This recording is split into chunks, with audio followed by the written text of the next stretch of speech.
Кој ќе биде новиот мандатар за формирање на влада? На социјалните мрежи од ноќеска се лицитира дали тоа ќе биде СДСМ или мандатот повторно ќе го добие ВМРО ДПМНЕ.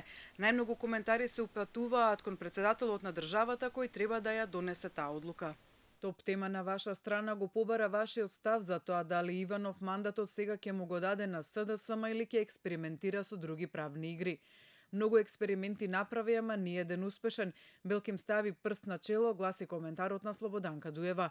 Ставот на Александар Ајдаров е дека Иванов нема да ризикува уште еднаш да му се случи уште една револуција и серија протести и констатира дека тој ќе му го додели мандатот на Заев. Досегашното искуство, напиша Стефанија Анастасова, покажува дека во клучните моменти Иванов е секогаш на страната на тие кои го ставија на таа позиција и јасно е дека ќе ги искористи сите други правни механизми за да не го додели мандатот на СДСМ.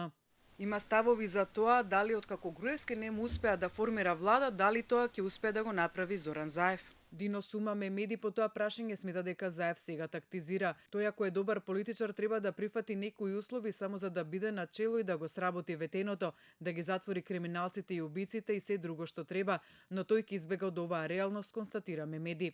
Лилјана Јаковлеска пак е настав дека тоа ќе му појде од рака на Заев, но вели само уште малку да се помачиме. Ставот на Петар Вонколовски е дека Заев прво треба да се изјасни дали го признава претседателот Иванов или не, па после набаци рака. При тоа тој прашува дали наисправно ќе биде ако Иванов не додели мандат за влада по стапките на Глигоров. На социјалните мрежи се толкуваше и уставот во делот на доделување на мандатот за формирање на влада. Саша Мерџановски при тоа наведува дека Иванов повеќе не сме да се дозволи да експериментира.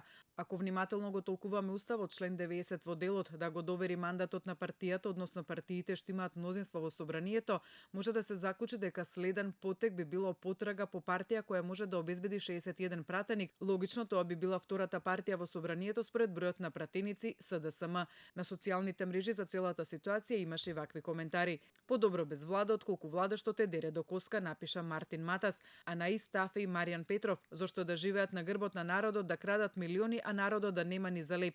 Без нив се може, со среќа, напиша Петров. Емилија Серафимовска е на став дека со толку неспособни, алчни, лицемерни политичари, најдобро би било влада без нив, влада составена од граѓани која сигурно би функционирала одлично. Таа на крај констатира, ова веќе не личи на држава. Боби драмата околу тоа кој ќе биде идниот мандатар будно се следи на социјалните мрежи и ако многумина очекува се да се заврши денеска, очигледно е дека неизвестноста ќе потрае пред да влеземе во вториот дел од сагата на формирање влада.